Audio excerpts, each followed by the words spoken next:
महाराष्ट्रामधली 2 नंबरची भाजपनंतर सगळ्यात मोठा पक्ष आहे। 7 खासदार आहेत, केंद्रीय मंत्री आहेत, 60 आमदार आहेत, 12 मंत्री आहेत, उपमुख्यमंत्री स्वतः एकनाथ शिंदे आहेत। पण महाराष्ट्रामध्ये बाळासाहेबांचा विचार घेऊन जे एकनाथ शिंदे याचं नेतृत्व करत आहेत त्याला कालच्या लोकसभेत आणि विधानसभेत चांगले यश मिळालेले आहे। त्या पार्श्वभूमीवरती ही आजची कार्यकारिणी आहे।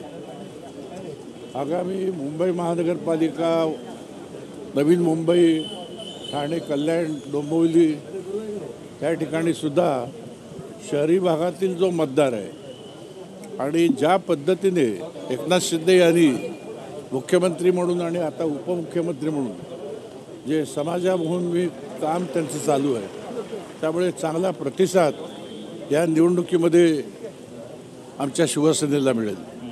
दिंडीचा जी.आर. मागे घेतल्यानंतर आता शिवसेनेकडून, ठाकरे यांच्या शिवसेनेकडून बोललं जातं की दोन्ही ठाकरेंच्या मध्ये शिवसेनेनं मिठाचा खडा टाकला, दोन्ही ठाकरे म्हणून एकत्र येऊ देत नाहीये। अहो, मिठाचा खडा वगैरे नाही आहे। ऐका, या आंदोलनाची गरज नव्हती। मी सतत सांगतो, हिंदी अनिवार्य नाही आहे, मराठी संकटात नाही आहे। त्रिभाषा सूत्राप्रमाणे महाराष्ट्रामध्ये मराठी ही अबाधित राहील।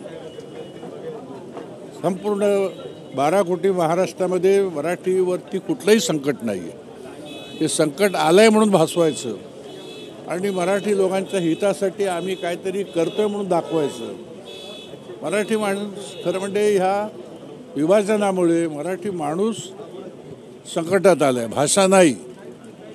आणि जे भोळे भाबडे बाळासाहेबांच्या विचाराने प्रेरित होऊन ज्यांचं राजकीय भवितव्य अंधाराक्रमय झालेलं आहे, असे शिवसेनेत संकटात आले। त्यांच्यासाठी आधी एकी करून दाखवा, मग कळेल तुमचं खरोखर मराठी लोकांच्या हिताबद्दल तुमच्या मनात भावना आहेत की नाही। शिवसेना सध्या राज्यामध्ये 2रा नंबरचा पक्ष आहे, पण 1ला नंबरचा पक्ष येत्या काळामध्ये होईल असं चित्र। हां, बरोबर। 2 नंबर नंतर 1 नंबर येतो, 2 नंबर नंतर 1 नंबर येतो। 1 नंबर व्हायचं असेल तर ज्या पद्धतीने कॅडर तयार झालेलं आहे, ज्या पद्धतीने जनाधार मिळतोय, ते जर व्यवस्थित वाढवलं तर 1 नंबरचा पक्ष शिवसेना महाराष्ट्रात होताच। आता तो एकनाथ शिंदे जे नेतृत्व करतायत त्या शिवसेनेचा हा 1 नंबरचा पक्ष होईल अशी माझी शुभेच्छा आहे।